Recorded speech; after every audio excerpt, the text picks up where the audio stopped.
Mike Mondo here. My name's Muhammad Ali Baez. I'm Paradise. This is Jack Black. We're the OVW Tag Team Champions. This is Ohio Valley Wrestling, referee Chris Sharp. This is Sexy Sean Casey. My name is Rudy Switchblade, and I am your OVW Heavyweight Champion. I'm Chris Silvio. This is Michael Hayes. This is Jason Wentz. You're watching Triple Threat Talk. And remember, it's gut check time. Follow me on Twitter, at MikeMondo83, Facebook, Mike Mondo.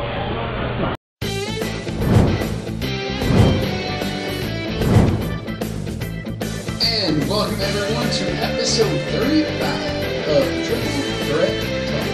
Episode 35. Episode 35, and this is here for the last time, probably. That's probably there, yeah. Oh, well, obviously it's going to be the last time because it's the last game of the year. You know what, though? Next week our desk is going to look a lot uncluttered because it'll be the end of football season. Yeah. So. It's the end of football as we know it. Oh, God. You can't go a whole episode without a song parody. What are you talking about? You do it too! You're turning this into Glee. Stop mentioning Glee! What? I've had enough of this Glee talk. Anyway. This is in Glee Club. Let's get to something useful, like user questions. Really? Useful user questions? Like I did that there. No, I didn't. Shut up. And what better way to kick it off than to kick it off with a Khalil Rocks question? So, kicking it off with a rock question. Anyway. Which player in the NFL, in our mind, had the worst NFL season this season? Gosh, I don't know. I'd say based on the last week's performance, I'd have to say probably Kyle Williams. That's kind of hard to say. Yeah, that's kind of hard to say. I don't know. There were a couple people that underachieved this year. I don't know. I'd probably have to say Blaine Gabbert. I wouldn't go that far as a rookie. I know, but still, he even with rookies. I mean, when you see people like Christian Ponder's about the average that I look at a rookie, and what Blaine Gabbert was just so far below that. Yeah, I'm gonna actually go disappointment because they were close to. Actually, they pretty much had a play-in game last year against Seattle. I'd say Sam Bradford. He put up good numbers last year. They were almost a playoff team last year, finishing just short of winning the NFC West. And they failed miserably this year. They just couldn't get it going this year. We're only winning 2 games. So my player may surprise you a little bit. I think Phillip Rivers. Yeah, he did. Didn't he have the most fumbles this year? Yeah, I mean, I agree with that one too. He totally was not Phillip Rivers like at all this year. I mean, this is probably one of the worst performances he's had all year. I mean, as many years as I've played fantasy football, he's been my quarterback every year, and I was surprised because usually he puts up good numbers. That's why I always try to draft him. And this year it just wasn't good at all. The Saints are that team that Saints. Sorry, the Chargers are that team. The Chargers are that team that you expect them to be good every year, and they're just not. Like looking at what talent they had years ago with like Tomlinson and Gates and Rivers, that trio of people, you expect them to have like maybe 2 championships in their belt. They didn't have any. You would think that Norvell would be the problem, but apparently not because they're not firing him yet again. He's sticking around next year. And the GM AJ Smith's still there too. He's part of the problem. So. I don't know. I guess. If you're a Chargers fan, I feel bad for you because they should be a lot better. From A. Chad Foster. A. A. Are you Canadian? A. Anyway. It's a good question. Stupid. That was really stupid. At this point in the season, in our mind, who has the best college basketball team and why? Oh, God. No! I mean, not just prejudice here, but I think the obvious answer here is Kentucky. I mean, you got a kid on the team that's, when you compare to the top 25 in blocking, you know, Anthony Davis is right there underneath number 24, Vanderbilt. I mean, that's just ridiculous for one person to have over 100 blocks. It's not something that we see very often. Some teams don't even have 100 blocks yet. But, I mean, you've got an outside presence with Deron Lamb and Darius Miller. You have a point guard who seems to be getting better each game. You have Anthony Davis, who's a one-man wrecking brow. And then you have MKG, who shoots, he can defend, he can shoot, he can guard. He can do what you want him to do. I don't see a downside. You know as well as I do, I don't like Kentucky. But I also don't like the way you're sitting there with that smug look on your face. I mean, you're basically looking at him and saying, "Oh God, of course he's going to pick Kentucky." Dude, they're number one. They're number one for a reason. No, it's not. I'm not denying that they're the best team. I mean, it's just like as soon as he gets the Kentucky question, he just goes on and on. It's not going on. I didn't go on and on. The person asks why. He's giving reasons why. Give the man time to explain. Instead, you're sitting over there like, "Oh, there he goes. There he goes. He's on a tangent. He's being unjustified." No, he asked why. He's being biased. No, I mean it's true. They're number I one. have to defend them on this one. I agree. Kentucky's the best team. Kentucky definitely probably is the best team. They're number one for a reason, obviously. I mean, they have one loss, and that was on a last-second heave-ho by Indiana. Other than that, they'd be undefeated. If I had to throw in 2 or 3 more, I would say Syracuse, obviously. North Carolina is right there. I mean, they took Kentucky down to the wire. They could have easily beat Kentucky. Did you throw Murray State in there? No. Because they're playing nobody.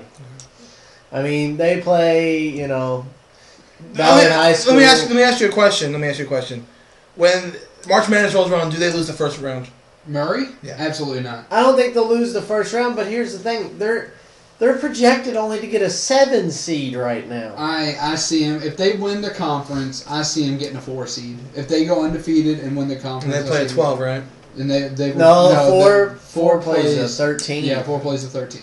So yeah, to get back to the point, I agree. I mean, I hate saying it. I agree too. Yeah, but that's what I'm saying. Kentucky is definitely the best right now. You can't deny that. I'm not denying. It's obvious. Calipari. Case in point, this evening they played Tennessee. Calipari said, "We're going to be more physical. If they want to beat us up, we're going to start beating back." And there was literally a fight on the court in the first half. To see the mugging that happened at LSU last week is just wow. Is just ridiculous. That guy should be suspended. Yeah, by the way, Anthony Davis, they beat him so hard it was ridiculous. He had to leave the game a few times. That flagrant foul was utterly ridiculous. It's like Mike DeCourcy was on the Jason Anderson show today, and he said cutting high in college basketball should be an automatic no-no. Yeah. It should be tossed out and maybe even a suspension. I mean, he basically took Anthony Davis. I mean, he could have seriously injured that guy. The shoulders and just threw him down. There's no call for that. That's totally unacceptable. To avoid 2 points when you're already down 12. And what does it matter?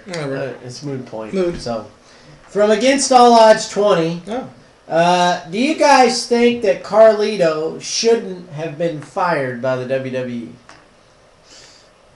That's actually kind of tough to answer. I don't know. I don't think he should have been fired. I think he definitely had his merits. He had some good attributes around him. I think maybe they should have sent him down to maybe work on him a little bit. I didn't see all hope lost there. There's a couple people I think definitely deserve to get canned, like a couple of people, with the exception of John Morrison. Pretty much everyone else they've gotten rid of recently, though. I can see that, but Carlito, I didn't really understand that because, like I said, it just seemed to me like he needed a little bit of work. Right. I'm not trying to bash the question, but I think this question's a misinformed question because he didn't get fired. He left. Yeah, he just kind of left. He left. They didn't give him the opportunity. He left on his own because he was having problems. Which means they weren't using him. Right? No, I mean he was having mental problems. He was having I guess facing his own demons, as it were, kind of problems. That's why he left. They wanted to help work with him, but he just didn't want to work with them. He wanted to leave on his own. I really don't think they would have fired him because I think they had a good thing going with Primo and Carlito as a tag team. Yeah. So they'd probably be still in that right now because obviously Primo's teaming with his cousin Epico. So Epico. Thank you. So Carlito wanted to leave on his own. He had some problems going on, and it's well known that he had problems. I don't think they would have fired him. He was just messed up. I mean, that's why he left. So see what happens when you're a backstabber. You see what I did there? Yes. That's not cool. From the Prototype 400, barring the usual suspects. Oh, I like that. What movie. usual That's suspects? That is a good movie. Which NFL team do you believe has the potential to become the next Super Bowl dynasty? It depends on what you mean. Man. Because some people set the usual suspect back 20 years, in which case, the Bengals would be in that category, the 49ers would be in that category. Well, the Colts, for sure, would be in that category. I think by mean, you have usual suspects, you'd have to go by Super Bowl wins. So you would say Pittsburgh, so it'd be the 49ers, Steelers, the Niners, the Patriots, the Cowboys. You got a dynasty playing this Sunday. the Packers, the Patriots. I mean, I think outside of the usual suspects, I'd probably, I don't know. Part of me wants to say Miami, and part of me wants to say Indianapolis. I'd say no to those two. Miami doesn't have really the whole package run to see Well, them to move we forward. saw them. They kind of did get their act together toward the end of the. You know what though? I think Houston is actually on the right track. Now that I give the question a little bit more. Yeah, thought, I think Houston's they've got a great receiver in Andre Johnson. They've got a great running back in Arian Foster. Their quarterback seems to get better when he's not hurt. Yeah. And they're Owen Daniels and Dreesen are just amazing. Yeah. I mean, they're amazing tight ends. And then of course you got Ben Tate. You know, I think Houston does have. Yeah, a good they shot. got over that hump getting to the playoffs last year. You know, their 9th season in the league, they got in the playoffs, which is good for them. It's tough because it's very rare for a dynasty nowadays. I mean, you have like the Niners and the Cowboys in the '90s and the Steelers, and now the Patriots are like the dynasty of this era. So who's next? It's tough to tell now. It's probably going to be a team. I mean, I like Indianapolis' pick because if they get Andrew Luck and they start building around him, that could become a dynasty team if they get the right pieces in play. It's going to sound funny. You'll be like, you're out of your mind. But if Cleveland drafts Robert Griffin III, and he gets pieces around him, they could be a dangerous team. Well, I don't think that's going to happen because, Cleveland had about as good of a quarterback besides John Elway that tested as good as John Elway, just a little bit lower, and Tim Couch a couple years ago, and he didn't last very long at all because Cleveland doesn't seem to be interested in drafting offensive linemen. I actually had a discussion about this at work, and the guy said that they have two great linebackers. I'm like, 2 linebackers when you should have 4 or 5? Right. I mean, that's not a good thing. I think Robert Griffin's a really big playmaker, and he can really help that team. I like Houston. That's a good one. I really seriously still think Baltimore should be in the Super Bowl, so Baltimore's definitely one that should be up there as well. I think you guys are leaving out one of the biggest ones that you didn't say, and that is the New York Football Giants. Because if they win this year, actually regardless if they win this year, this is their 2nd Super Bowl in, 4 years? Yeah. Eli Manning's still a young guy. He's got plenty of... the defense has gotten better and younger all at the same time. Victor Cruz isn't going anywhere for a while. Keem Nicks. I think the Giants, I mean, especially if they win this year, that builds their momentum even further. They're not going to get any worse. No. They're only going to either improve. Their defense is young. Yeah, I mean, are young. so I think the Giants. Yeah, I agree with that too. I think the Giants are definitely. Yeah. So. If they win Sunday, it's definitely for discussion. That's for sure. Pretty interesting question from FWA Owner 22. He wants to know if you guys could spend the day with any sports figure, dead or alive, who would it be? Wow. I like that. That's a loaded question. I like it. I think for me it's a tie. I mean, obviously Shawn Michaels, but if you were going outside of that actual realm of sports, I'd probably have to say Steve Young. He's always been a favorite of mine, and I think that would be an amazing thing to sit down and get to talk to Steve Young. I agree with him. Not the Steve Young part of the Shawn Michaels part, but again, if you look at more sports figure, I'm going to go to my sport, tennis. I'd probably just want to spend the day with Roger Federer just because he's such a master of his craft. There's been nobody like him in the sport. People say he could go down as the greatest ever. I'll talk about that when I get this show open, if he's going to be the greatest ever or not. But answering the question right here and now, I'd say spend the day with Roger Federer. He's just a master of the game. He's just... It's an honor for me to get to watch him as a tennis fan myself. So Actually, it's the Australian Epic Open. Oh, but I read the bulletin board. The bulletin board. That's close. But probably for me, Manning. Yeah, man. Which one? Archie? No. Eli? No. Peyton. Yeah. Okay. Probably Peyton Manning and Tony Stewart. Smoke, as it were. Probably either one of those would be absolutely amazing to spend the day with.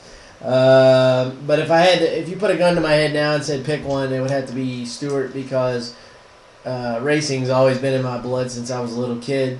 And since you were a little Jimmy. Yeah, exactly. That was too easy. That was too easy. So Rocker Dude 150 What do you guys think about one of the Texas high schools cutting all sports because of their academics not doing well? They actually made our headlines this week, and we're going to talk about that and have a discussion here in just a second. So we're going to answer that question. Hold on, we're not moving on from the From questions. Undead Warrior 75. Is Evan Bourne screwed when it comes to a WWE future? Yes. His future is non-existent. His future is absolutely none because he's done. This is the second time within like 4 months he's been busted. Wasn't it? He got suspended the first time for for 30 days, and for those of you who don't know, the second time he 60-day suspension. Didn't he wasn't he back from suspension and he was back early? Well, yeah, he was back early. I think they needed him for the tag team division or something. Didn't he come back? And wasn't he gone maybe less than a month later? Yeah, he's done. He's gone. Bye bye. So, another question from Undead Warrior 75. Was the Royal Rumble a win or a fail? The pay-per-view overall was a win. The actual match itself, I think, was a fail. And that's hard for me because the Royal Rumble is probably, including WrestleMania, is probably my favorite. I'd say the Rumble all around's a win. I'd say everything was a win. I didn't like the match itself because there was too few.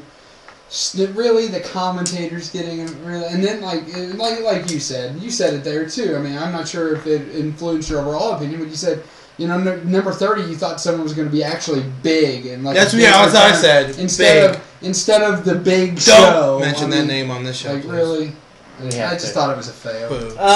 Overall, the pay-per-view was good. It wasn't great. It wasn't the best Royal Rumble pay-per-view. Number one. No. I was disappointed there was no ending to the Cena-Kane match. That kind of ticked me off. Yeah. I didn't like that there was no big, like you said, a big comeback at number 30. That apparently happened on Raw, which we'll get to a little bit later. And like I said, I don't totally disagree with Sheamus winning, but I don't necessarily agree with it because he hasn't really been in the main event. I will discuss. I have a big discussion of that later. Why he hasn't really been in the limelight. Right? I can see why they did it, and I got a little tidbit for you all that I talked to him about. We're gonna have a big discussion later during the wrestling. That's for sure. From the DJ Becker show. Is there any JB11 questions this week? No. Oh man, I can't do that thing this week. Dang it. So. This is a pretty interesting question. I can't do my JB. What was the greatest rivalry in WWE history, past or present? I'm torn between two, and I think you know two I'm torn between. I know the answer that he's probably searching for, McMahon and Stone Cold, but I did not like that. I was going to say no, him. God, I would probably have to say Hogan Macho Man. Really? I'm surprised you went there. Yeah. I mean, Shawn Michaels has been... Shawn Michaels and Bret Hart was amazing, but they were never really, the best of friends like, Hogan. That's what made the rivalry really good, I think. Yeah, it was one of those things that were like, Hogan and Macho Man kind of... They started out as friends, as the Mega Powers around Miss Elizabeth, and then they started deteriorating. You literally saw the collapse.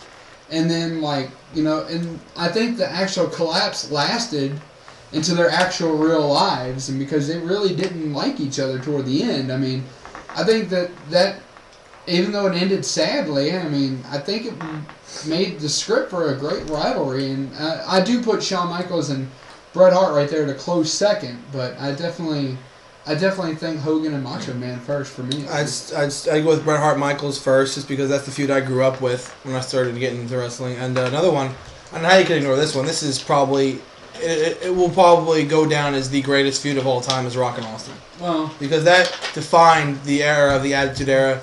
Because without Austin, you wouldn't have The Rock, and without The Rock, you wouldn't have Austin. Those two just combined so well together.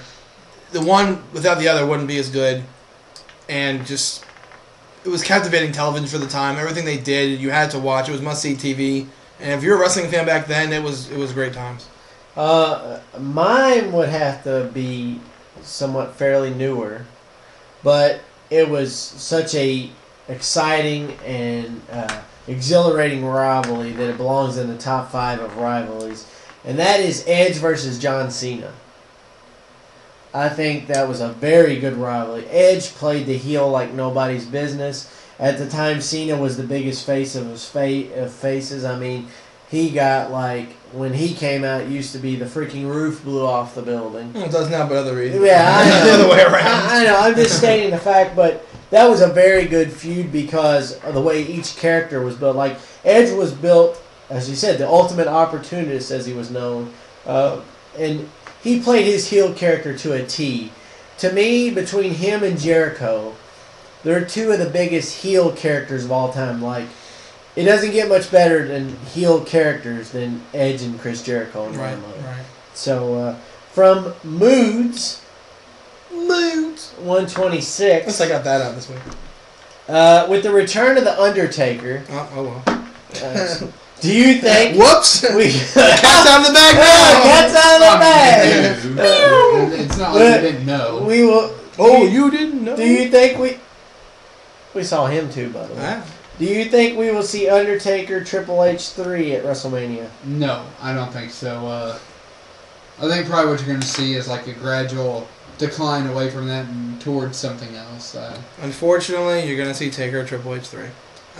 There's really nobody that they could put in that slot that would make sense at this point, unless they get somebody on the outside. Unless they get Sting or Brock Lesnar to fill that spot, which I don't know about Brock Lesnar. Sting still may be a possibility. I don't know. But it would be a shame if it was Triple H because the match would be good. There's no denying the match would be good. But at the same time, if that's Taker's last match, which you would assume because he'd be 20-0, it'd be kind of a letdown. He faced the same guy he faced the year before. So I really, personally, I wouldn't want to see that. But professionally, it's gonna that's what's gonna happen. I think it's so early in the game that What's with these puns? it's too early to really tell. I mean, Triple H versus Undertaker 3 wouldn't be that bad. Well, I'm not saying it would be bad. I mean, it wouldn't be that, but everybody knows the outcome. Right. Yeah.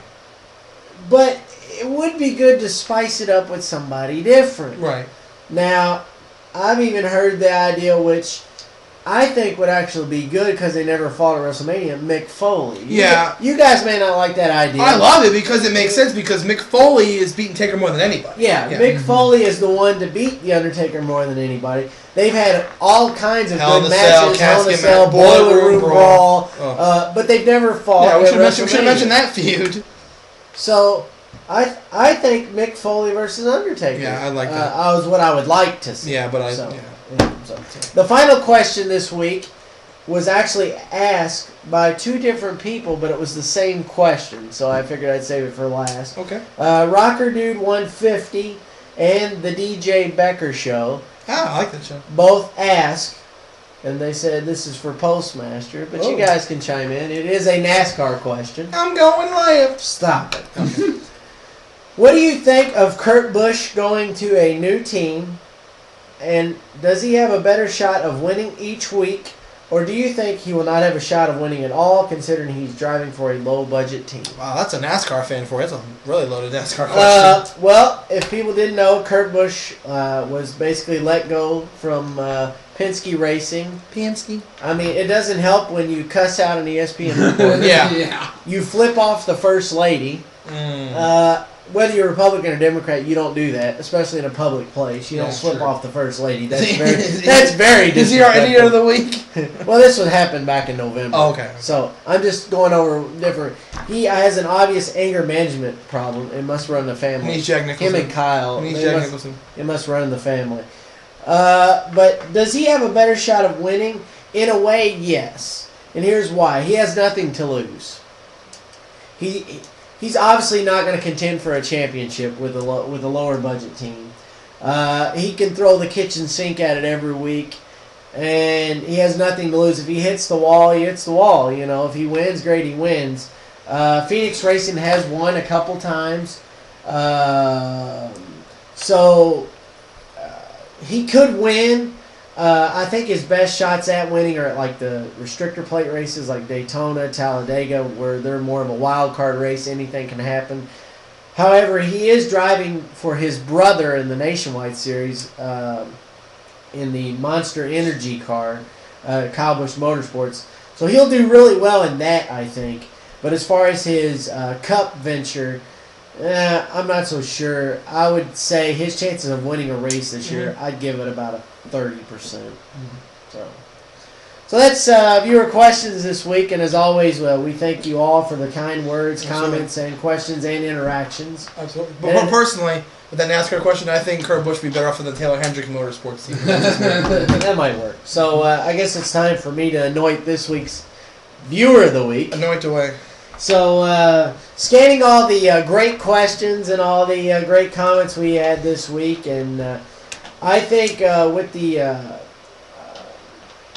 asking of the Texas high school academic question, which we're going to actually, with that being one of our headline stories, and asking a NASCAR question, that kind of adds a little... It's your turn. So that being said, Rocker Dude 150. New viewer.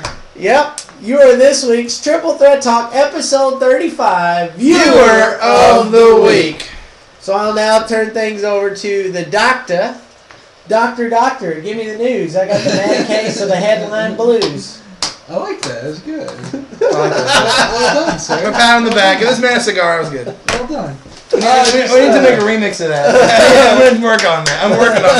I'm working on that. The last, not much happened this week. The Texas school we'll get to in a second.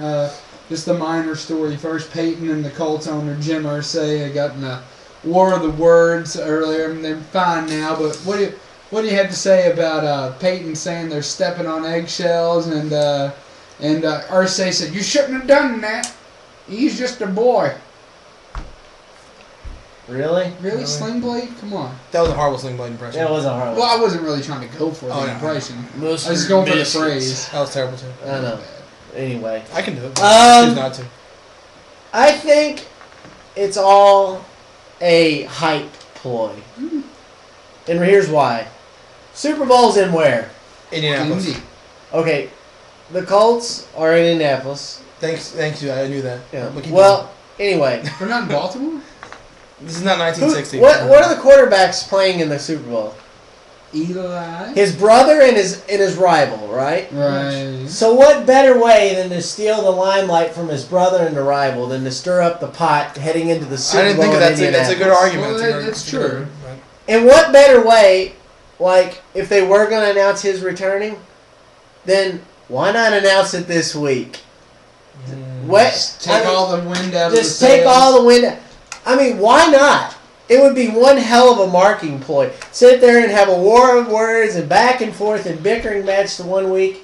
And I mean, about 4 hours ago on Twitter, Jim Irsay tweeted, "Breaking news coming soon, fans on Colts.com." And we've heard nothing since. So what's that say? You don't know what they're going to... It could be nothing. It could be something big. Right. But to me, I think it's all a ploy to steal the headlines. It could be. I think it's a good argument. A genius idea. I think it's a way of saying, this is Peyton's town, and we're going to make sure, he gets the limelight. If he's right about that, he gets a crown next week. I like that idea. Yeah, I completely agree. That's a good argument. Yeah. All right, so this Texas high school. Yeah, lay this on us because this is quite interesting. I want to hear this story. This is interesting. So last week we had this week, we had this question. What do you think about the Texas high school shutting down the shutting down the schools, sports programs? And usually that's never a good thing, But then I started doing some research. Turns out this actually might be the best thing for the school. This is from a town called Fremont, Texas. Last year, the state mandated that a closure be put out by July 1st for Fremont High School. We'll call it Fremont High School. I don't think that's the actual name of it. But in a last-ditch effort to save the community, okay? The local constable stated that the school shuts down, basically the town will die. It's one of those small Texas towns that you see on ESPN True Stories or whatever. Like when you go to a football game, everybody is there. It's like one of those typical kind of towns. There's 2,700 people in this town. So it's kind of like the town in the movie The Rookie with Dennis Quaid. Right. It's very much like that. That was a good movie too. Huh? That was a good movie too. Yes, it was. Very good movie. The school is enrolled. Let's see here. Right now, there's about 570 students in the school, which is like nothing. Which is down over the last 5 years. It started 5 years ago. There's 800 in the school, so it's kind of dwindled. The school was ordered to shut down July 1st, but the plan was put on hold. Now, what's going on here is the academics in this school system have completely gone downhill because A, kids have stopped showing up to class, B, football and basketball are just so much part of the landscape. It's taken away from the academics of the situation. But the main part of it is the fact that the academics are people aren't showing up. Their averages are way down because of this.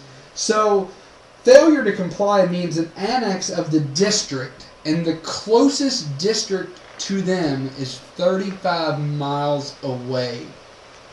Wow. Can you imagine that commute? That would be That's 70 miles round trip a day. Yeah. So you're talking 350 miles a week. And not to mention also the school.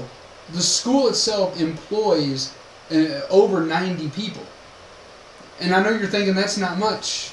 A town of 2,700 people, of course it's not going to be much. No. I mean, seriously, Right, yeah. that school is literally keeping this place alive. Yeah. Right. So what we've got here basically is the dean or the principal of the school has basically shut down all, not just sports, but all extracurricular activities to focus more on academic. No quick recall, no basketball, No yearbook, no anything. football, No probably a yearbook, Wow. but no newspaper, no nothing, No drama, no nothing. drama, Right. no nothing, no school plays, not just the sports, but everything. The building has been outdated. The buildings are outdated and need serious room repairs. And the biggest thing is the constable has said that the parents are just standing by and literally letting the kids run rampant. Scenes of Children of the Corn go through my head when I think about this. Like, people are just, the parents are not taking accountability and not taking responsibility.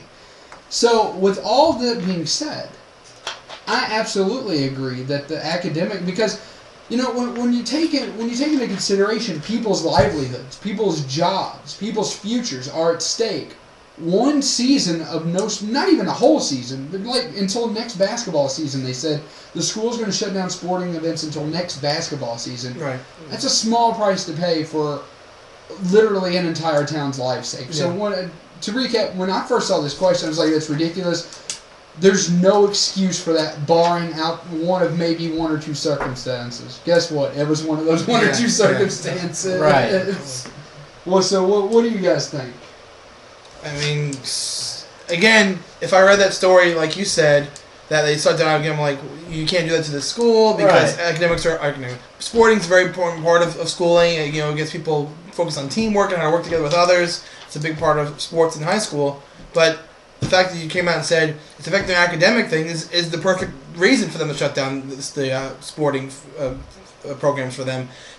When you go to school, point blank, the important thing is to learn things and move on and get a career, because pretty much maybe 5% of people that play sports don't make it pro, maybe less. Right. So you have to find something to fall back on, and that's what academics are for. Absolutely. If something goes like this and you're doing sporting events and it's affecting your grades, you got to stop it, and that's what the school did, and they made the smart decision. Right. I totally agree. I mean, it's kind of a case of to heck with education. You know, we're athleticism all the way. Okay, this isn't the YMCA or your local AAU circuit. This is a freaking public school, for Pete's sake. And to allow it to go on this long is an atrocity. And not to get all political here, but I kind of blame the the hierarchy or the politicians in the state of Texas, the mayor, the governor, or whoever, for allowing this sort of stuff to be able to take place. Yeah. I mean, I realize football is big in Texas, Basketball. and like you said, it's nothing for 20,000 people to show up to a high school football game in the state of Texas. But for God's sakes, education is way more important. And he said it before with the NCAA commercial, and you just said it. Only like 5% of the people Maybe that compete less. in athletics, maybe less, actually make it in pro. Everybody else makes it in pro doing something other than athletics. Right. So it's a complete fail, as it were, to use my word. It's a fail. And I'm appalled by the situation that it went this long. And I'm glad that they're, getting rid of sports. Right. And me personally, I think until it's completely turned around, they need to do more than a year. I think it'll take longer than. Well, a I year. think the reason they did the year is a trial run to see how things turn around. If it's not turned around, I think they should still postpone it. Yeah, the constable's office, didn't really have much to do in the story, so I was going to throw it out toward the end of the discussion. But the constable's office next week plans to start going to the homes of these students that have stopped attending, and literally going to start dragging them to school. Right. Another thing I was going to say about the story, it's all about the academics and stuff. That's why I'm on the sideline of where I think college students who are in sports should finish 4 years, because they're not going to be pros forever. Yeah. You're going to eventually, retire. You have something to fall back on. You're not going to, The NBA. This is why I don't watch the NBA. I know there's a difference between NBA. Right. And Exactly. college, Yeah. But you're exactly right. This is why I don't watch the NBA because. One and done, really. They want their money. That's all that they want. They don't care about what are these players going to do. Look at LeBron James. He didn't go to college. He went to high school. He went to Kobe Bryant. Kobe Bryant high school. Yeah. I mean, something has to be done when we are putting a higher price. Yeah, we talk about sports. Without sports, we wouldn't have a show. Yeah. I get that. Sports are a huge part of the landscape of America.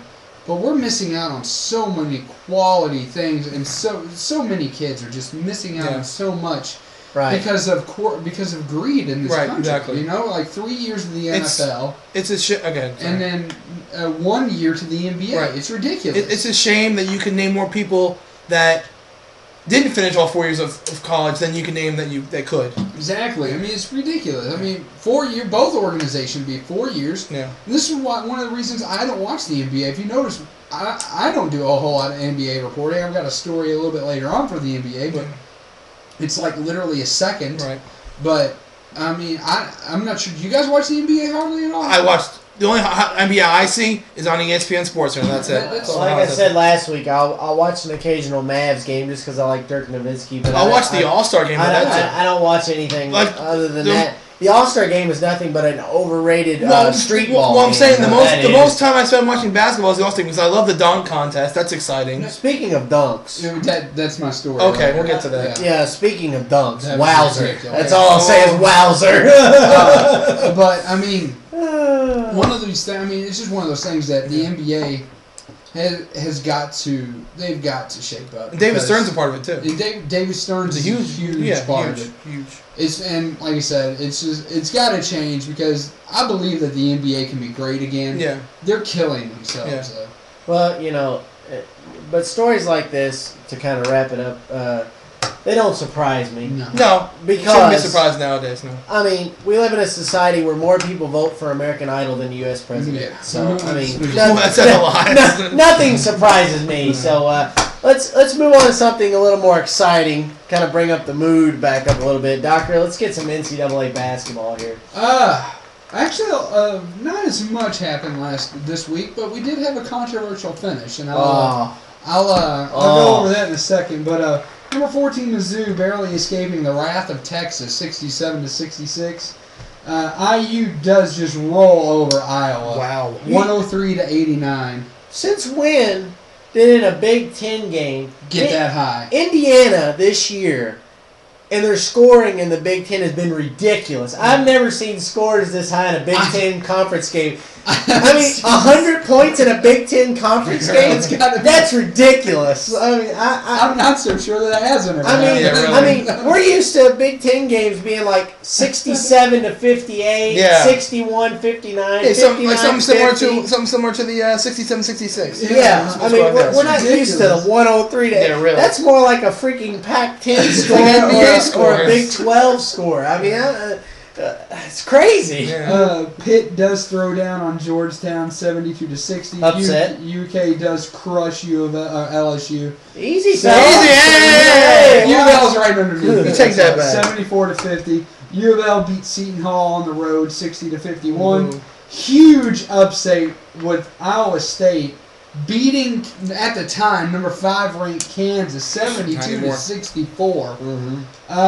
And then the controversial finish happens. Syracuse, number 2 Syracuse beating West Virginia 63-61 in a clear goaltending call at the last second. No. I didn't see it. According to the officials, it was no goaltending. Are you kidding me? That was really? That was terrible. Really? What is it with the Big East officials in basketball and football this year? both involving Syracuse. Isn't that amazing? Yeah. What is going on? pretty with big. Maybe it this? was payback because didn't Syracuse lose that game in the football game? Yeah, I think West Virginia walloped them. Wasn't like No, I'm talking about Oh. in the football. Where the field goal. Where the field goal. That's what we're talking about. No, Syracuse played. No, somebody- I'm asking who won. Didn't Syracuse lose that game? No, Yeah. Syracuse won that game. They won that game because they called the extra point. Yeah, they goal. called the Okay, extra point. so they benefit from two crappy coaching calls. This is ridiculous. What? Ah. Hey, when a ball is on the way down, guess what? That's goaltending. It is? This is ridiculous. Where's my rule book? You can't trap the ball against the glass on the way down. That's like third grade basketball. Third grade. That's First grade. ridiculous. Goaltending is missed quite often, but nothing as blatant and obvious as that. I couldn't believe it. Really? I don't get it. A breaking news score for the Triple Threat Talk desk. This just in. The Kentucky Wildcats absolutely crush the Tennessee Volunteers by 25. That's amazing. At Rupp Arena. That's absolutely amazing. And for the only like the second time in the last 12 games, Kentucky covers the spread. So yeah, they haven't been covering the spread lately. if you're betting here, it's kind of like bet against the Cats. bet against the Cats this year. You're gonna make your money. Yeah, exactly. So not a lot happened in NCAA basketball. Louisville has the week off, as it were. They don't play till Saturday. There was a funny somebody called in the local sports show. We haven't referenced him in a while, but I'm going to give Locke a shout out here. Someone referenced Lachlan all over the show. They called in to Locke and said, the Cats have got to be one of the worst team in basketball. And Lachlan, it was an email. He read it pretty much line for line. And he said, you know it's going to be a humorous email when you start off with that. Yeah. And I was like, oh Lord, this is some U of L fan. No, it turned out it was a gambler. His point was, UK has only covered the spread twice, now 3 times this year. And he said that's got to be one of the worst teams. And Lachlan said you cannot call a team the worst in the nation because you have a gambling problem. I agree. Wow. That's pretty hilarious. So I guess from that we will talk about. You missed the Australian Open. We'll get to that. We'll get to that. I'm saving that before wrestling. Whoa, it's going to be a big topic. It's going to be our last sports topic. Epic. All right, I'm liking that. The fail bowl, as it were. Hey, 100 points. 59-41, the AFC wins. And they tied the season. They tied the series. Yep. They tied up now. Should the Pro Bowl continue? Yes, but they should play after Super Bowl. No, it shouldn't. I don't think it should either. That was an embarrassment. I think. Well, I mean, you can name an all-star team or name.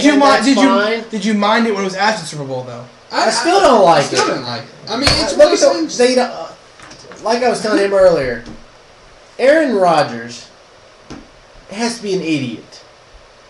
But he makes a good point. He does. He is an idiot, but he makes a good point. He does. He needs to double check himself. Yeah, he needs to do the double check. He's got to double check. He released a statement. It was on ESPN.com.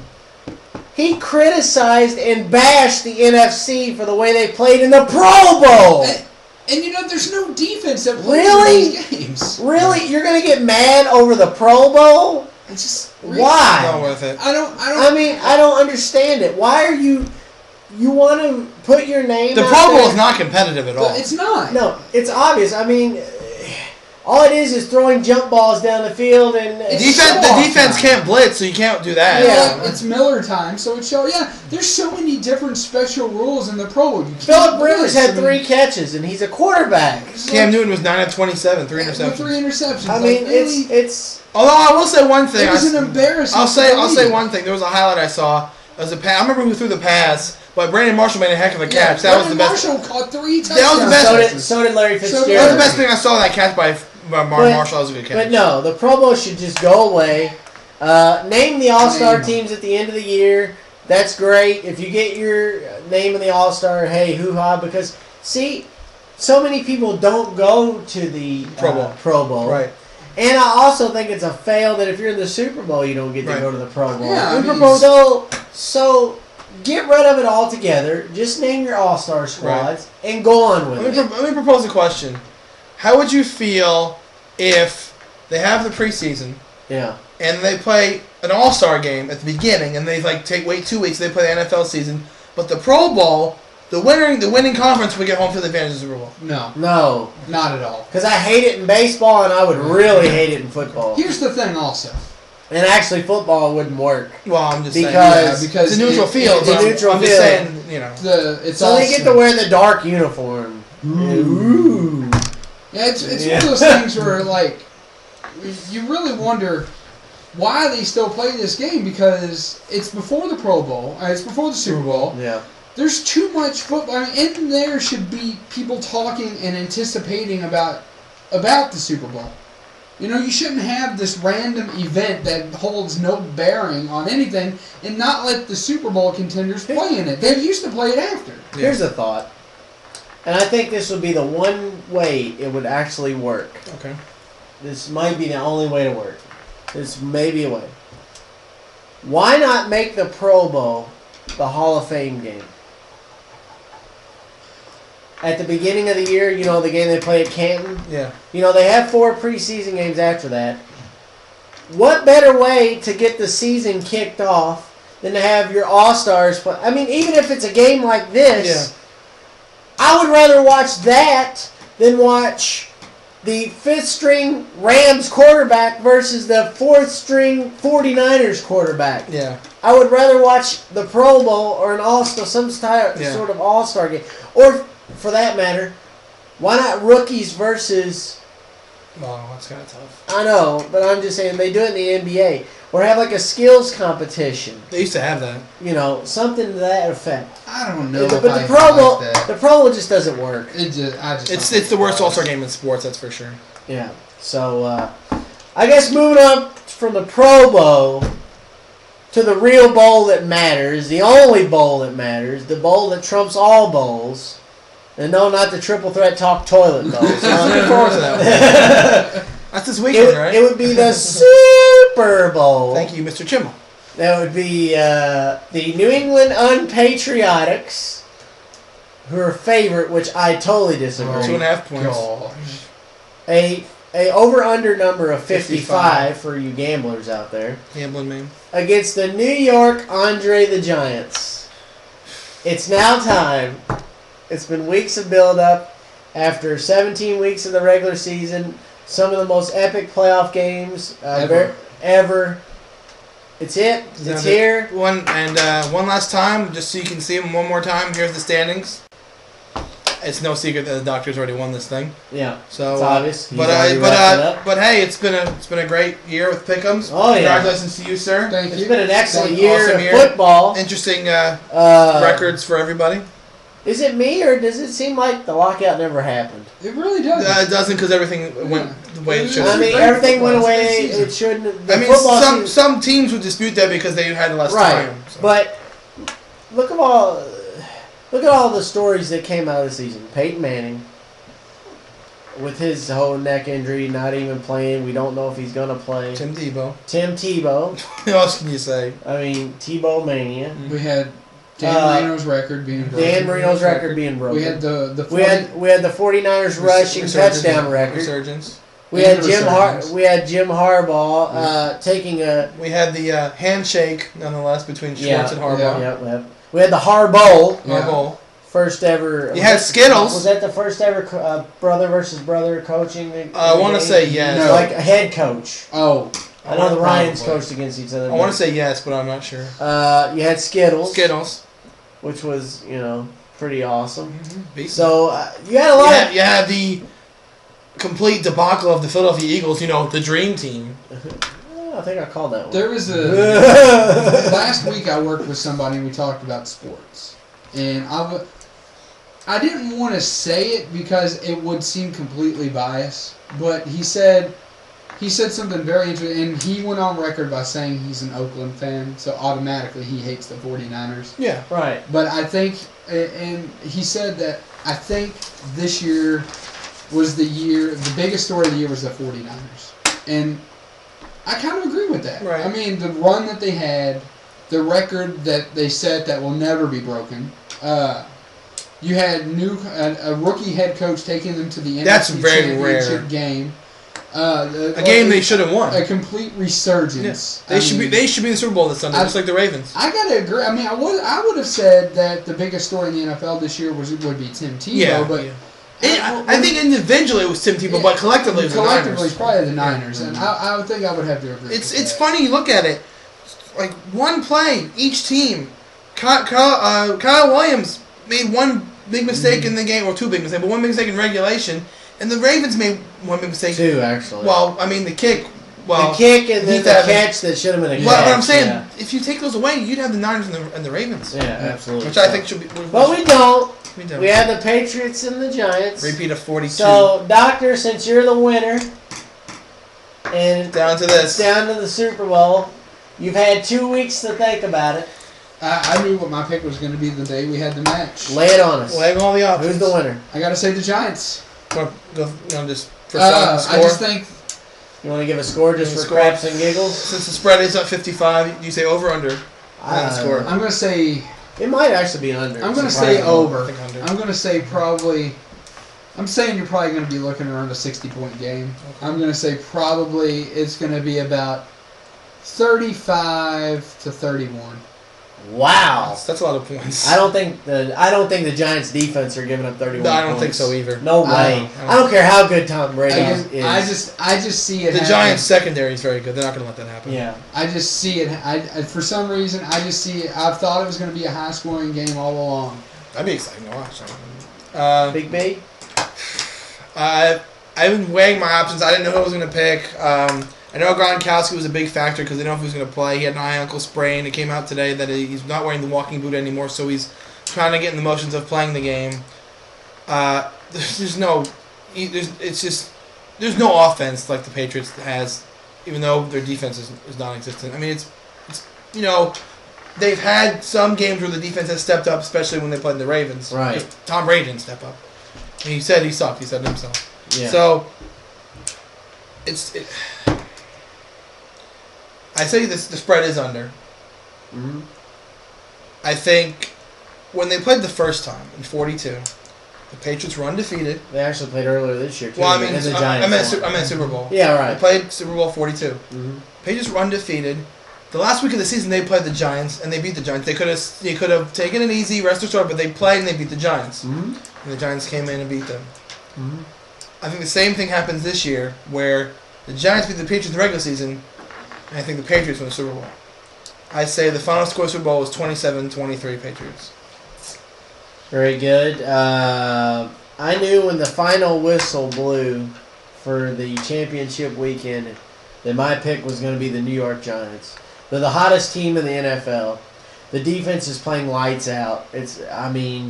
I was watching some tape of the NFC Championship game, and they were only giving Alex Smith one look, mm-hmm. and they were in his face. Yeah. It was either Alex Smith was going to have to dump it out of bounds, run for his life, or get sacked. Well, he only took 2 sacks. Right, I know. I'm just saying, but he played the best game of his career, that's for sure. They took away a lot of looks. Like he only had most times one option, and if that option wasn't there, he had to do something. Yeah. He had Their Giants front four is ridiculous. JPP, Osi Umenyiora. Yeah, it's absolutely amazing. Eli Manning is playing phenomenal.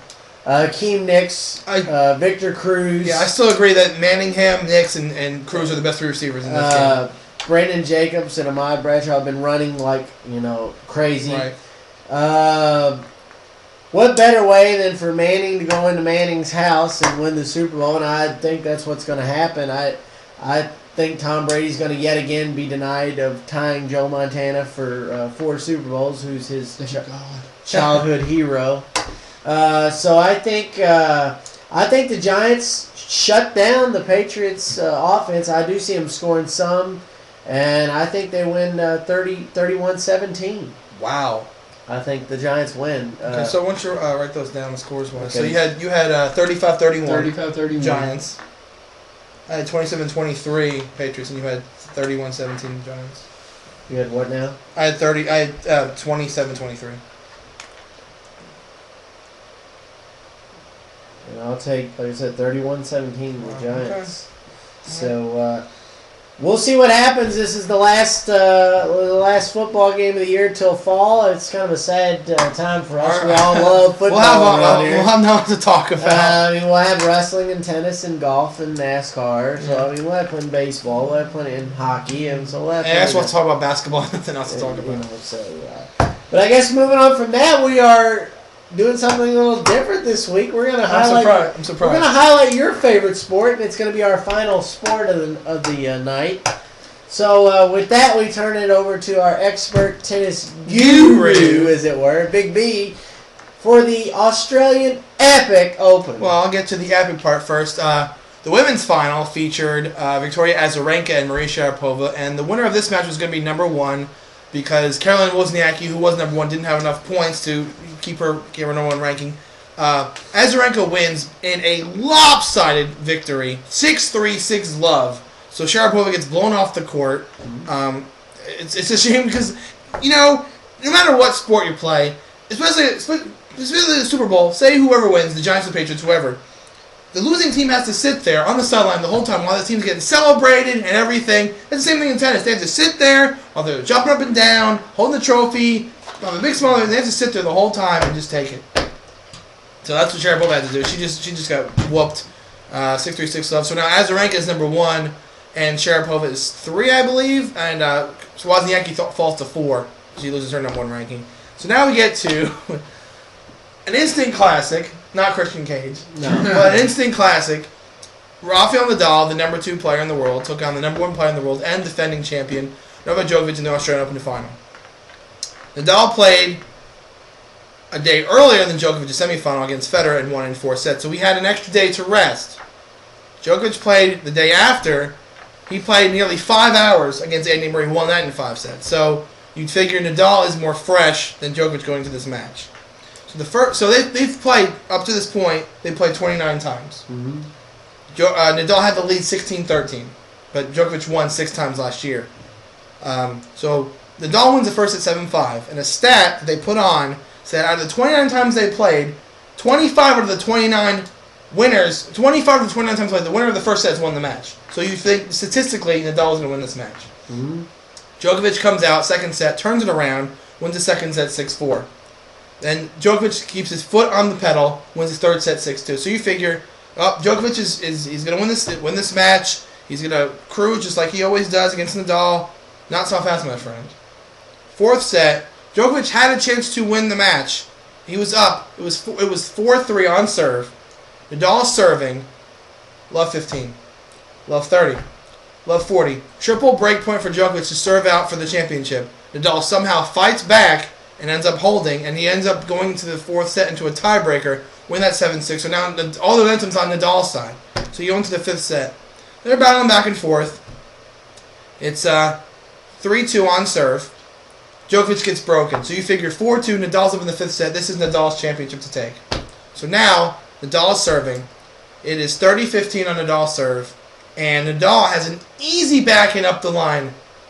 Just goes wide.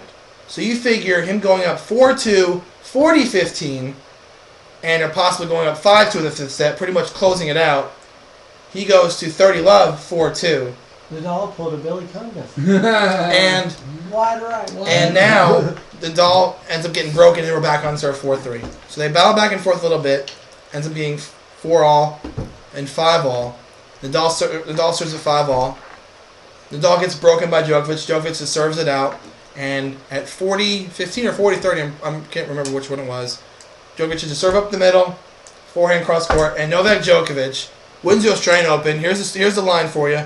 5-7, 6-4, 6-2, 6-7, 7-5. The match lasted 5 hours and 53 minutes. It's funny. The Australian Open, as I said before, is on 3 o'clock in the morning here, so it's like 7 p.m. at night there. The ESPN had it slated to be 3 o'clock in the morning to 6:30 a.m., and then they're going to re-air it at 9 o'clock. Mm-hmm. That didn't happen because the match was on from 3 o'clock in the morning till about 9:30ish around here time. And there was a rain delay. Right, there was a little bit of rain delay. Thanks for mentioning that. They did have to close the roof. Mm-hmm. They did have to close the roof. It was about maybe 10, 11 minute delay from the close of the roof. So, with that being said, Sorry, I'm slightly distracted. I know. Djokovic plays Murray for about 5 hours. Mm-hmm. He plays Nadal for about 6. Mm-hmm. And he had a day less to rest. He's wore out. He has to be gassed. Yeah. And you told me he tweeted like later in the night Yeah, that he was still later partying. that day, like an hour after the match was over. He's like, I should be sleeping, but no, I'm out partying. Go to bed, Djokovic. So, good stuff. I mean, I'm not a tennis fan, but that was amazing. That's pretty good. 6-hour match. That was great. I can't play. I played 2.5 and I'm gassed. I mean, I watched the replay, not all of it, but I made sure I watched towards the end so I could see the end. Right. And like you said, I mean, you would have thought Nadal won it. Right. I mean, you would have thought, okay, he had his chances. He's gonna win it, and he just didn't. Djokovic battled back, and he proved why he's the best right now, obviously, and picked up the victory. I mean, hats off to him.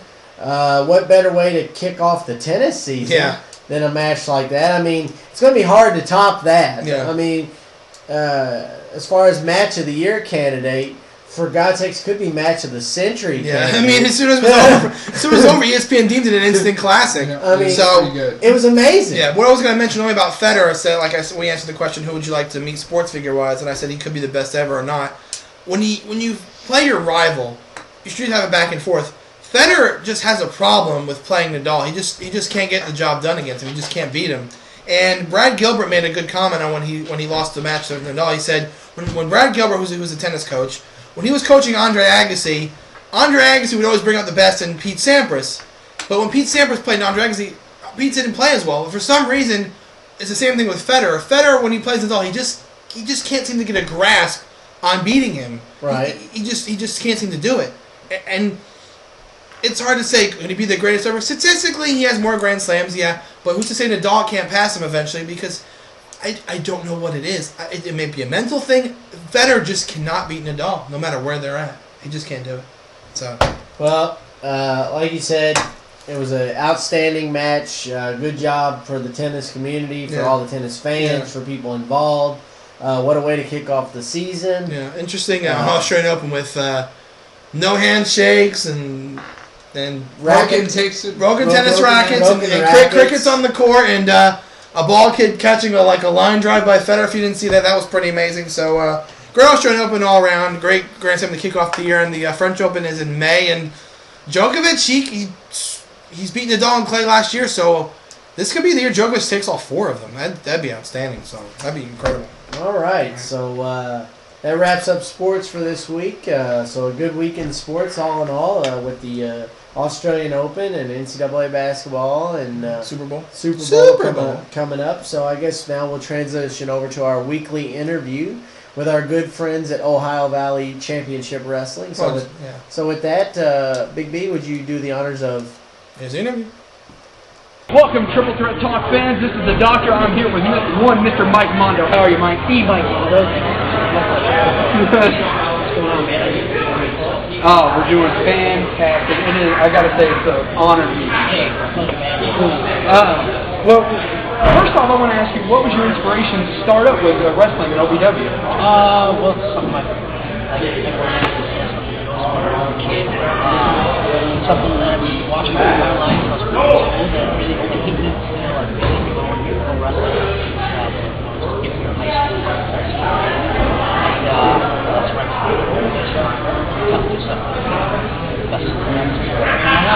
There you go, Destiny Call. What's been your high point here at OVW? Here for a lot of years, I really high points. A lot of great talent here, a lot of great guys like to go. A lot of cars. Back. Let's go. The camaraderie overall. High point in my career, I have to say, when in my NCAA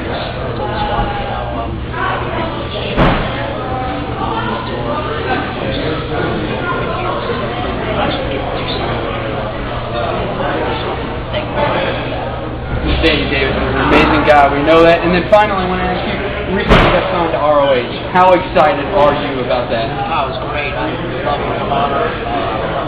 I'm very excited for the future.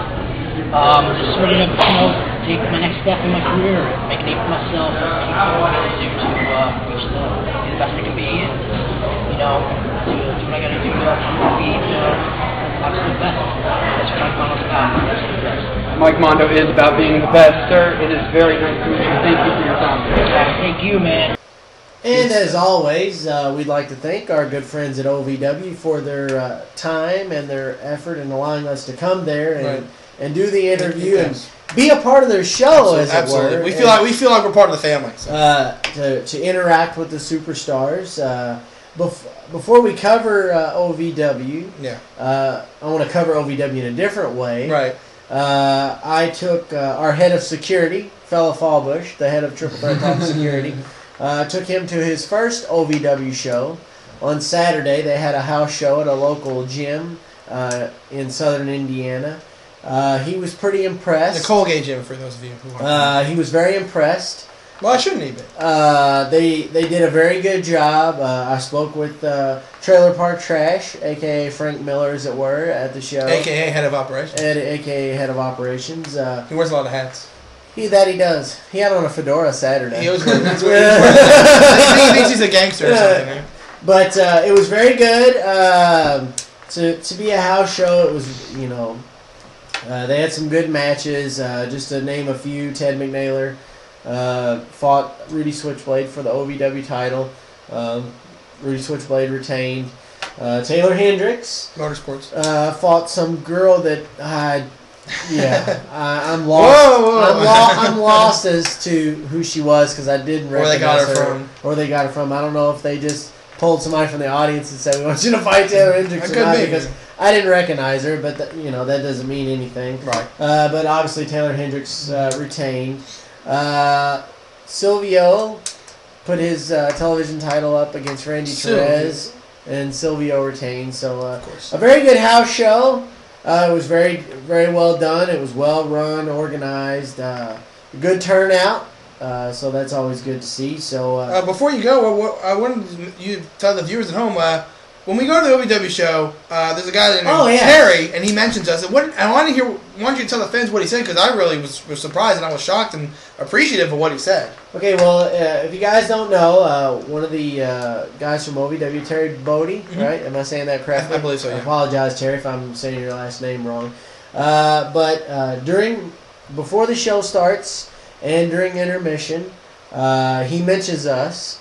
And he'll usually say who we have on the show that we're going to interview this week. But at the house show this weekend, he spotted me in the audience and he said, "I see my good friends," or I should say friend, because I was the only one there, but he did say friends, from Triple Threat Talk is in the house. And he actually came up to me and he said, "What do you guys got for the show this week?" And I said, "Oh, we put up a Michael Hayes tribute video." And he said, he went on to say, check them out. They got a great story about the Australian Open and good sports coverage and some other things. So we thank you, Terry, for that, for hyping us up on other stuff other than OVW. And like I said, we'll keep doing the interviews as long as you'll have us. We're not going anywhere. I don't plan on going anywhere anytime soon. So like I said, we feel like we're part of you guys. You let us into your place of business, thank you, every week to do those interviews and to be a part of your all show is just absolutely amazing. Absolutely. So, got to know a lot of great people. Absolutely, there's a lot of great people. So moving on from that, we will discuss the tapings from last week. Some new developments in OVW. What now? Apparently, Christian Muscagni is now in charge. Yeah. It sounds good for me. I like that. I don't like that at all. Well, that's good for us now. We're in with the boss. I don't like that at all. You don't have to like it to accept it. Please. Anyway. So Jesse Goddard's. What do you want to tell everybody also? I'll tell him real quick. Okay. Big B Hero put a photo up on the Facebook page, and I guess he can put it up on the screen. There you go. There it is. As you can see, if you guys know the show Big Brother and know about TNA and his involvement there in OVW Wrestling, Jesse Goddard's was with us at the Royal Rumble viewing party at our usual viewing spot, and I got to meet with him and made it a good opportunity for a photo op, obviously. Yeah. So we talked some wrestling business for a bit, so it was good to catch up with him. Also, I talked to Rob Terry, which was pretty cool. But he was very nice to talk with, very... nothing like his character is perceived on the show. Right, so yeah. But he fought Nick Dumeyer. Elmer Fudd? Yeah. They call him Elmer Fudd. So Goddard's obviously picked up the victory there. A tag team match. Speaking of Christopher Silvio, he teamed up with Adam Revolver to take on Randy Torres and Ted McNaylor. Well, Adam Revolver did the usual. He cheated to win. Put his foot on the ropes. Of course. So then, apparently, Bowling Services has gone missing. They're being kidnapped. They're being kidnapped. I like it. Raul Lamada has decided that he's going to kidnap every member of Bowling Services. Rocco Bellagio hasn't been seen in about a month. James Moose Thomas is missing, and now Joe Coleman's missing. Not Guile. What's going on? I think no, not to sound bad, but it might be kind of hard to hijack Black. I was gonna say this is a Street Fighter. This is a They Street. really have to find a good disguise. This is strictly a Street Fighter reference. Joe Coleman could have gotten kidnapped by Raul Lamada, but my feeling is I think he went home to be a family man. Huh. Ha ha ha. But anyway, so on the show, Hope Joe Coleman likes him. Raul Lamada said, "Bolin, if you give me what I want, then you get your guys back. You get your guys back." And Bolin's like, "What's that?" And he's like, "I want a match at Saturday Night Special," which we'll be going to. Which, yes, we definitely will be attending, and we're bringing along the head of security. He's so excited, he's going back again. Yeah. But Bolin says, "What kind of match?" And he says, "A lumberjack match." But not just any lumberjack match. Each lumberjack will have a strap. I wonder if we can get one. You think we can take our belts with us on Probably. Saturday? Whip bowling. Smack Bolin in the face with it? That'd be great. Yeah. I like that idea. I like the idea of smacking him in the face with a belt. That's great. That's some sense into it. So, also to mention in that match, Bowling Services is banned from ringside, and also he told his partner Anarchia he could stay in the back, so no one's going to get involved except for the lumberjack. So we'll see what becomes of that. Like I said, Saturday Night Special is this Saturday. If anything, that's going to be a must-see match just to see Bowling get wins. Absolutely, and we can't wait to talk about it next week on the show. Oh, absolutely. It's going to be great. And the main event of the evening, Rob Terry, who we talked about a while ago, fought Jason Wayne with Christian Muscagni. That's a special Of course, that was a screw job. Yeah. And as usual, a screw job was involved. And Rob Terry picked up the win. So I guess they're building up for Saturday Night Special. Should be a good one. They got another TV taping on Wednesday. Yep. And that'll be the final build up to Saturday Night Special. Should be a good one, yeah. If most people don't know, they really don't. They don't have pay-per-views. I think that's pretty much their... Yeah, so Saturday Night Special is like their pay-per-view, sort of. It's like their big event. Yeah. Usually every title's on the line. There's big matches. And theoretically, it is once a month like pay-per-views are. Yeah, so. It is. So, but definitely check that out. Go to ovwrestling.com. The Steel Cage Apocalypse is available to purchase. I might... It still might be going on. They still might have the sale where you buy one, get one free. So if that's still going on, definitely jump on that. Right. But if you want to check out some DVDs, like if they have that sale, buy that one and then just pick up two of some other ones. Yeah. But that one was absolutely amazing. I highly recommend people check that out. Yeah, that was very good. So I gotta pick that up soon. Check that out. So that's our weekly OVW recap, and like I said, we thank OVW for everything that they do. From Terry to Frank to Chris, everybody involved with OVW, we sure thank you. Absolutely. So moving on from that, I guess it's a recap of the Royal Rumble, as it were. All right. Doc, we had a triple threat cage match to start off the Royal Rumble. Big B's still here, so you know that's good news. That means the Big Show won, right? Oh, no. Sorry to scare you there, Big B. It means the Big Show lost. That's right. I want to say that again. Daniel Bryan kind of fell out of reality right there, literally. Yes! Yes! Yes! That is annoying, by the way. It is very annoying. It does get old.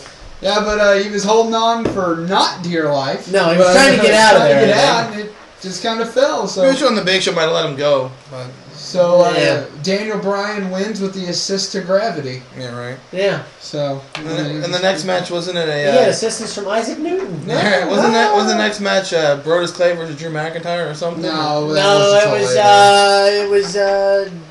Yeah, it doesn't really matter. Wasn't it John Cena and Kane? No, No. it was the, No, it was a Divas match. Divas match. It was that was a snooze. That was What a was up with snooze. that? I mean, how do you not have a Divas title No, match wait, on Royal Rumble? Well, I've been something before that. I'm not sure. It doesn't matter. It was a four. We'll just go. We'll just go. It was a 4-on-4 Divas. Beth Phoenix and Beth Phoenix team won. yeah. It was kind of a waste of time. I mean, I don't remember it, to be honest. I think a Divas title should have been defended there. I mean, that was It's kind not of being a. defended. I think it might be defended soon, and I'll tell you why later. I don't get it, but it wasn't. We'll get into defended. that. And then I think the Funkasaurus. Well, it doesn't matter. Funkasaurus beats Drew McIntyre in an Squash match. obvious Another match. A literally squash match. Another snoozer. Before we get into John Cena Kane, and I watched it again today, they saw it.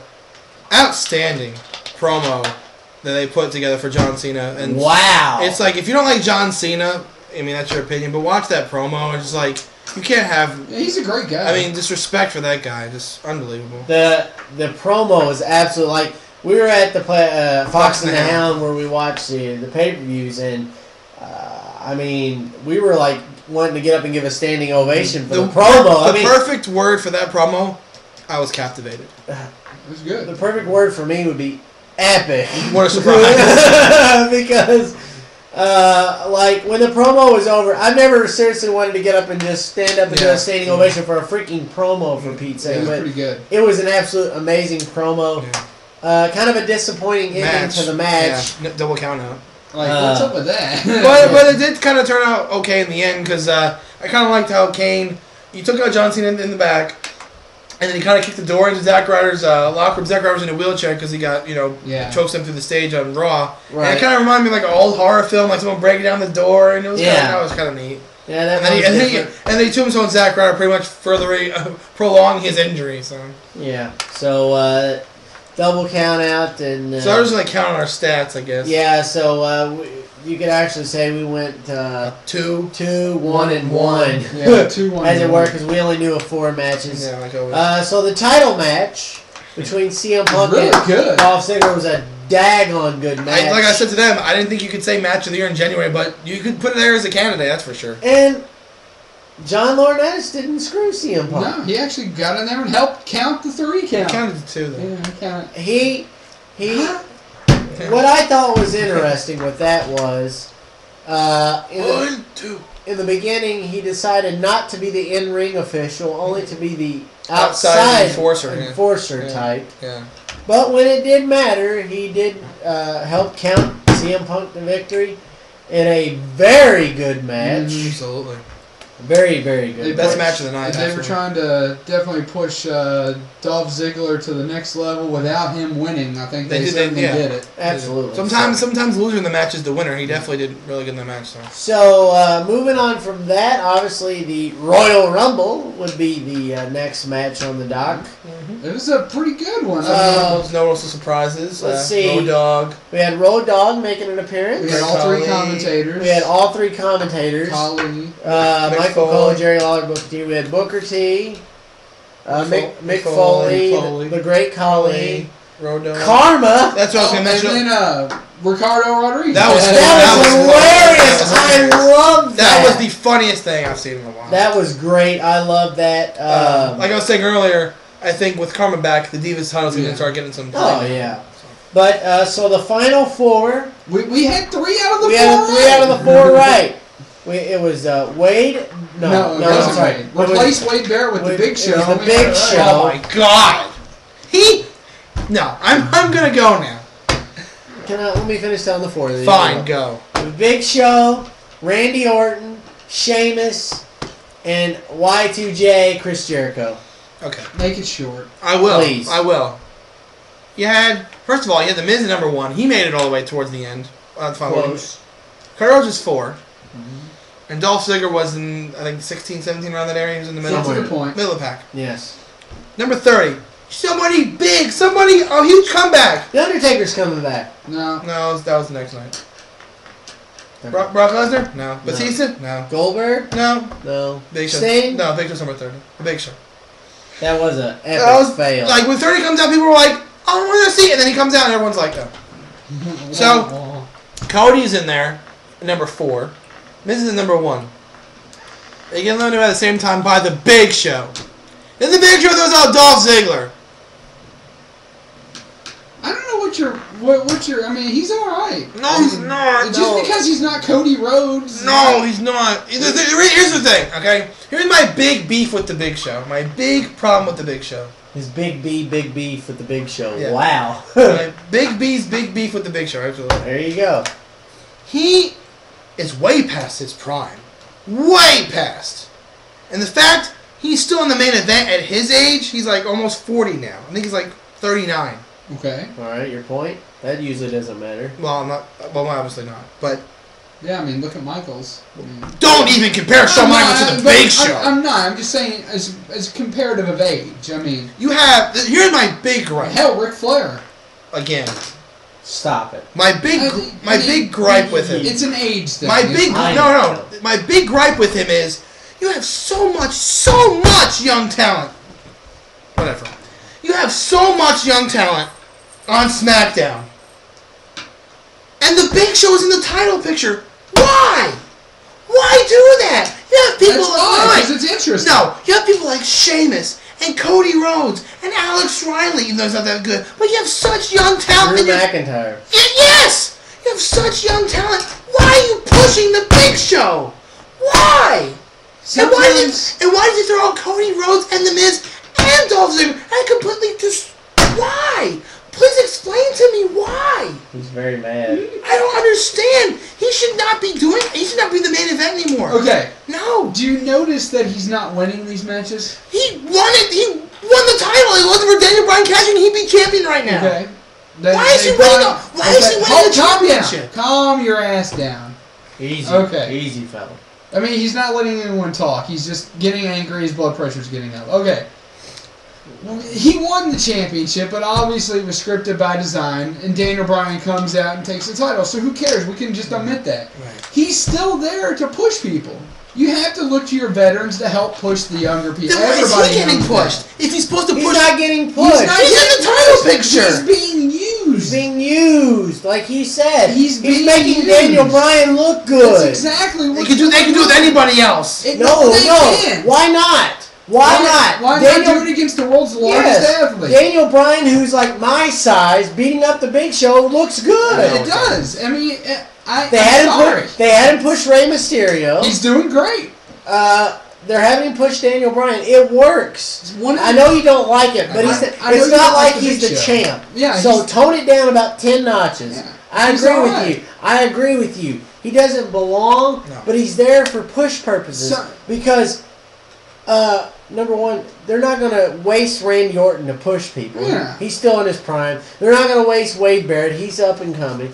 They're not going to, Mark Henry and the Big Show are your They're veteran your two best performers. options. They're there to push people. I realize you're not happy, but they're there for that reason. They're there to make Daniel Bryan look good. And I'm not That's sure- the only reason they're there. I'm not sure about Mark Henry, but Big Show for sure will be going down as a Hall of Famer, and deservedly so because of how he worked with the younger talent.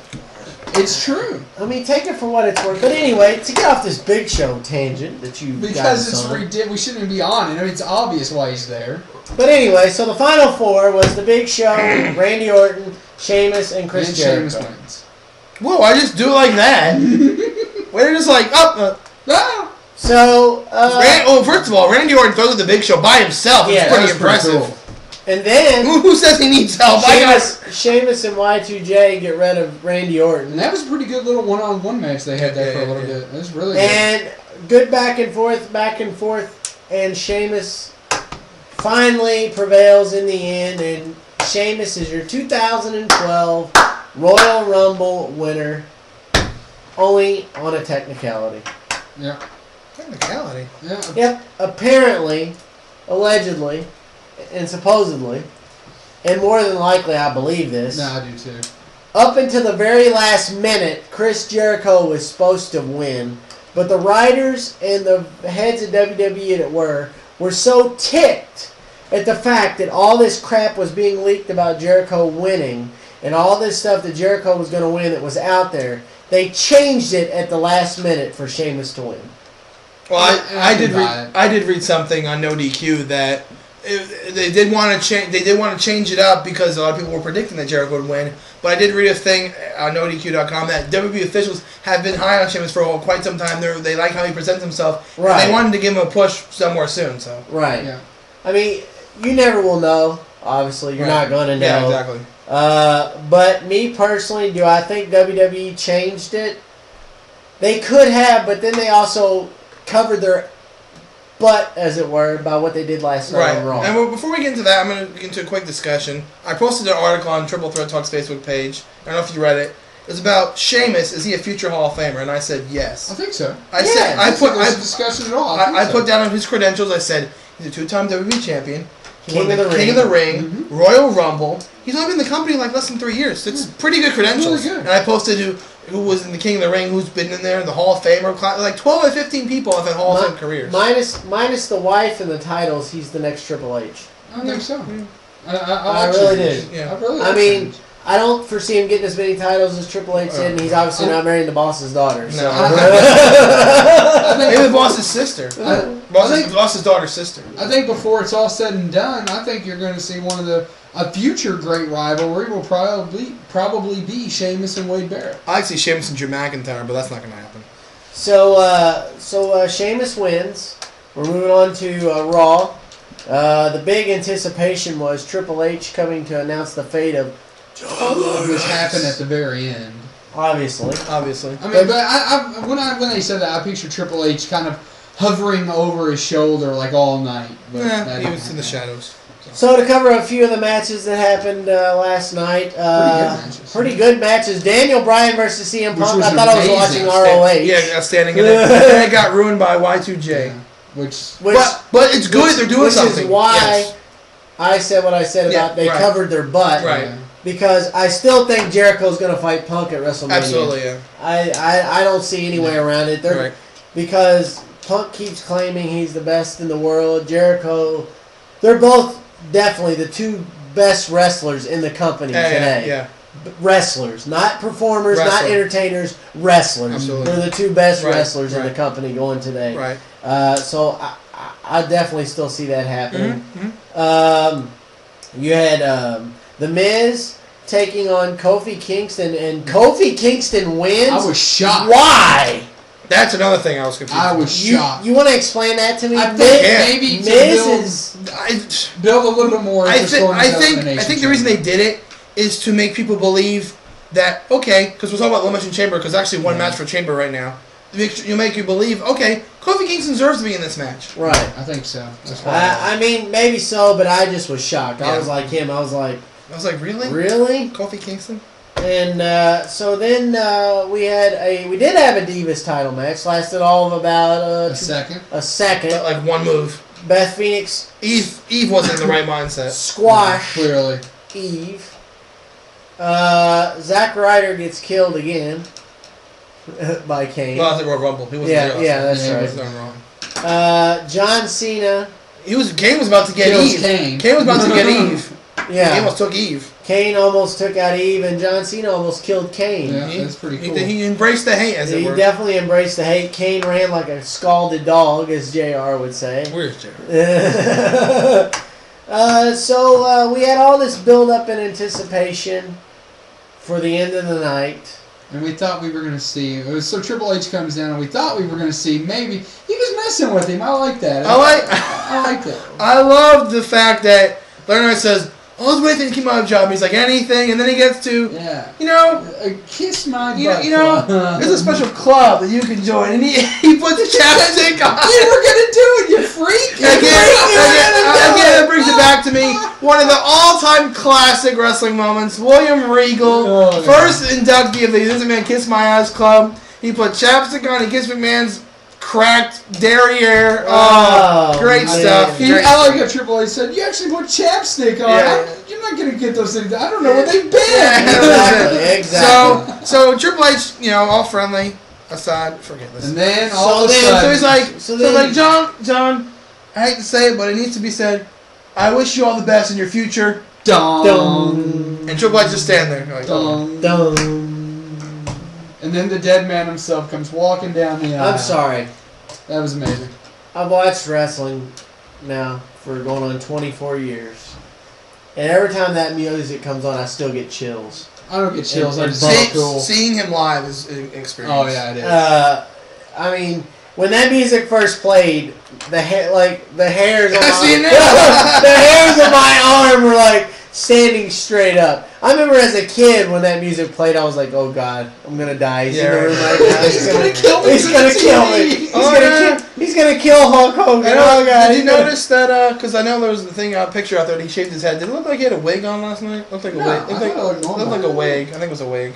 It could have been. I don't know. His hair looks a little wig-ish. Who cares? It doesn't matter. Well, He's back.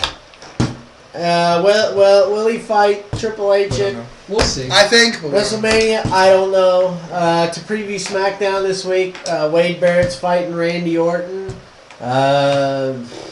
Okay. That's all we know. That's all we know. And the Sheamus, Elimination Chamber match will be announced. Well, for them, yeah. Sheamus may or may not Decide to pick He's still Daniel undecided. Bryan. He's still undecided yet. He still hasn't decided yet.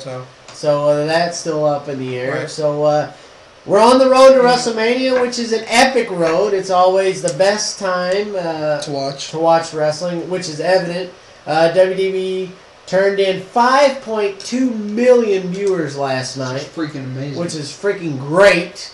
They said it was their highest rating in months, Absolutely. which I can believe it, and I can guarantee it'll stay that way from now until WrestleMania. It's So we're evident. We're on the road to Elimination Chamber, and as we said, there's one match announced. It's for the WWE title. Mhm. CM Punk will defend against Dolph Ziggler. Mhm. The Miz, Yep. R-Truth, Yep. Kofi Kingston, Yep. and Y2J, Chris Jericho. Yep. I think it comes down to Jericho and Punk. Punk somehow keeps it. Yeah. Although I think an interesting choice would be Jericho wins and then a rematch. Yeah, I at can see that. WrestleMania. I can see that too. I dig that. Yeah. That would be good. And I think Jericho should keep it. Yeah. Yeah. Definitely. Give him one more title run because I think he's about done. Yeah, it takes him forever to come back anyway. Yeah, I mean, he's on his own schedule though. Yeah, I Fozzy mean, he has that much clout and pull in the company. He can come and go when he him, wants. Undertaker, Michaels was the same way. I mean, they could do whatever. He can come and go whenever he pleases. Yeah, it's up to him. I mean, Whenever so. he wants to quit, it's his decision. I guess now we turn it over to the doc for a little cheers and jeers. Yeah, last week they were pretty good. They were good. Let's see if you can keep it up. I got 3 of them this week. All right. Cheers to Sheamus for winning the Rumble. Cheers to the WWE for not having the Funkasaurus in it, though. What was up with that? I don't know. And the actual match. That was just an observation, not so much comedy. But By the way, the name of his finishing move, I love it. What the funk? What the what the funk? funk? WTF? I love that. What the funk did you say? What the funk's going on here? I don't know. I don't know. Cheers to the Pro Bowl. Cheers to the Pro No, Bowl! listen, I don't like this one. That's why I laugh, because I was like, oh God, they're going to think I'm actually giving cheers to the Pro Bowl. And we actually witnessed this too, so it gives a little bit of credence to this. Cheers to the Pro Bowl beginning show for being better on mute.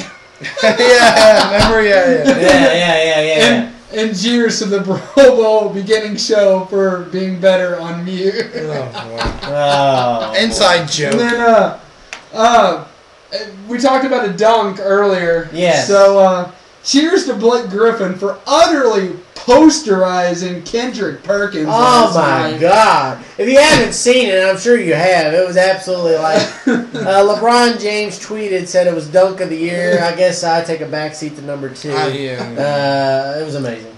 So cheers to Blake Griffin for posterizing Kendrick Perkins, but cheers to Kendrick Perkins for being posterized by Blake Griffin like that. That was just Absolutely ridiculous. So you got a wild card type topic you want to throw out there to us, or? Wild card. I'll just say I really appreciate you guys giving tennis the spotlight that it deserved this week. You're welcome. Before we close the show, what can you say about someone that played 10 hours of tennis in about less than like a couple days. That just shows how good he is, and it's a great time to be watching tennis as a fan of it, because right now you have 3 guys that could end up going down as 3 of the greatest players of all time, and it's just exciting to watch. I think 4. 4. I got Murray, Federer. Murray needs to win one Grand Slam, then he's in the discussion. But right now, Djokovic, Nadal, and Federer, they're 3 of the greatest players I've ever seen. So. I got a little quick story to tell you guys. It's kind of funny. It's work related. Spin a yarn here. Spin a yarn here, I guess, as it were. As we all know, if you haven't seen by my polo, sometimes I wear on that I work for Frito-Lay. Where's our chips? You know, I don't know. It's a You fail. think I would have someone said It's here? a fail. It is a fail. You need to bring some I chips. agree, but neither here nor there. So I'm working normal day, and I'm working the chip aisle, and I'm working some Lays up on the shelf, and these 2 women come down the aisle. Are they hot? No. Oh. Well, I don't care anymore. Anyway, here nor there. So they come down the aisle and they're talking, and they pick up a bag of Ruffles, and the one woman looks at the other one and says, "Wait, you can't buy those. The Lay's guy's sitting there stocking potato chips. He'll get mad if you buy those Ruffles." Really? I mean, come on. And so, me being the business gentleman that I'm trying to be, I'm trying to keep my calm because I really want to look at her and go, "Lady, what the funk?" What the funk? You know. But I didn't say anything. I let it go for a minute, and they're still going on and on. So finally, I look up at her and I say, "Ma'am, you do realize that Frito-Lay owns Ruffles?" "Really?" "Yeah." She goes, "Do y'all make Doritos too?" I really wanted to go through the roof when she said that. I'm thinking, "Yes, ma'am, we own Doritos too." I was like, "See this whole aisle here, this freaking 24-foot monstrosity? I deal with this whole section." "Well, I didn't know you all put out all that. You put out Tostitos, Fritos." "Lady, Frito-Lay." How old was this person? She was probably not too much older than we are. That's pathetic. That is very I thought she was going to be like 85 No! No! Scathing She- indictment she's of the not- American education She probably wasn't See, much this older was wrong than with the me. Texas high school story. So, She should have stayed in high school. it all ties in. Wow. But I thought I'd share that funny story with you guys that Pretty good stuff. I thought everybody knew everything there was about potato chips for the most Apparently part. they don't. But apparently they don't. So was just a interesting. little interesting Do we funny have story. we have an idiot of the week this week? I think that she could be the idiot of the week. Frito-Lay girl. I don't think we have one this week. I think it was a good I week think this week. everybody's clear and free this week. I think next week we could have an idiot week. It could be the Super Bowl. No one's made me mad recently, so I really don't have a So lot we of skip it time. this week. We'll skip. Skip it this week. Why So not? I guess that does it. All right, I think it does do it, as always. As always, if you want to like us on Facebook, you can like us on Facebook at facebook.com/triplethreattalk. You can follow us on Twitter at triplethreattalk, and you can send any comment or question or anything you have at triplethreattalk@yahoo.com. So for Triple Threat Talk, this is Big B. Don't forget to check out ovwrestling.com and everything they have to offer. Also, don't forget to talkaboutit.org. We haven't mentioned that in a couple weeks, so I thought But I always posted on the list. give that a mention, as always. And this is Postmaster Jones saying 26 days until the Daytona 500. Oh, God. I'm ready to go. Are you going left? I'm going live. And this is the doctor saying 60 days until WrestleMania because he's going to be married. So, till then. All right, thanks, guys. Thanks for watching. Enjoy See ya. this Super Bowl and enjoy the commercials because I've seen some of them. They look pretty funny. Enjoy, everybody.